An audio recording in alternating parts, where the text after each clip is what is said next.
The orange splash hit her shoulder first, dripping down her sleeve, staining olive fabric. A tray rattled as she steadied it, the laughter rising sharp and ugly through the mess hall. Soldiers banged fists on tables, amused at cruelty. But she didn't flinch, didn't curse. She simply set her tray down.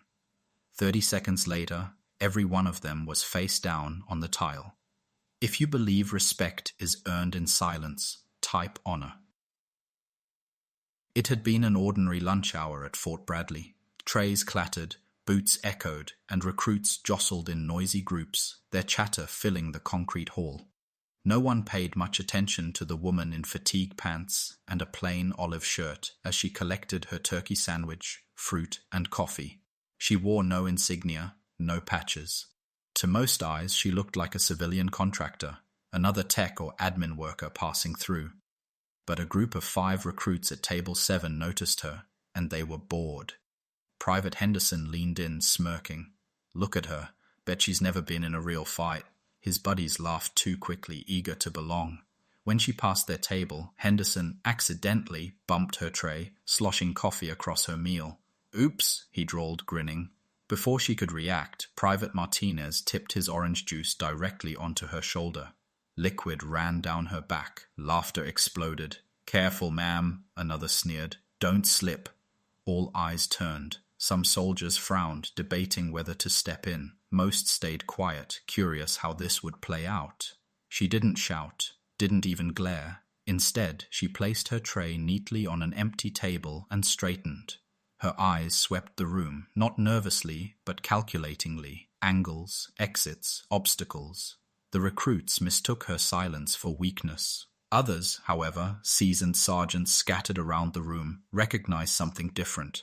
Her stillness wasn't fear, it was readiness. The change came fast. Henderson tried to rise for another taunt. He didn't finish. Her hand locked his wrist, forced his arm down, and sent him collapsing face first onto the tile with a dull smack.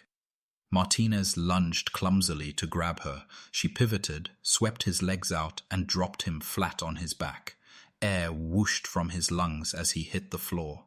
Collins managed half a fighting stance before her palm strike slammed into his shoulder, spinning him sideways into the wall. He stayed there, pinned and gasping, before sliding down in pain. Robinson circled to flank her, but her elbow caught him mid-stride, redirecting his charge straight into a table. One twist later, he too was down, face to the floor, groaning. Taylor, the last one standing, froze, and wisely stayed that way. Elapsed time, 9 seconds. The mess hall fell silent. Forks hovered mid-air. Even the fluorescent lights seemed to buzz quieter. 5 recruits, groaning on the floor. 1 woman, steady, unshaken, sleeves dripping orange juice. Master Sergeant Torres rose slowly from his chair. He'd seen plenty in 19 years. Combat zones, special operations drills, instructors who could dismantle men twice their size, and what he'd just witnessed fit only one category: elite training. "Ma'am," he asked carefully, "you want me to call this in?" She shook her head once. No need. The recruits staggered to their feet, faces flushed redder than the juice staining the tiles. Torres' voice cut across the silence. "Apologize." Mumbled words followed. None dared meet her eyes. She accepted them with a single nod, retrieved her tray, and sat back down to her sandwich as if nothing had happened. Conversation slowly resumed, though quieter now, with more than a few glances toward her. The story spread through Fort Bradley in hours. By evening, she wasn't just that contractor. She was a rumor with teeth. Some whispered she'd trained special operations units. Others swore she was ex-intelligence, teaching combat skills no manual ever printed. What everyone agreed on, she wasn't someone to mess with. Within 72 hours, every one of those recruits had signed up for extra combatives training, voluntarily. And when new arrivals came weeks later, they were quietly briefed. Respect everyone, especially the quiet ones.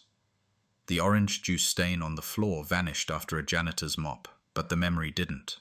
At Fort Bradley, it lived on in hushed retellings, how 5 recruits learned in under 10 seconds that silence isn't weakness, it's warning. For more stories where respect comes fast and without warning, subscribe to Steelheart Stories.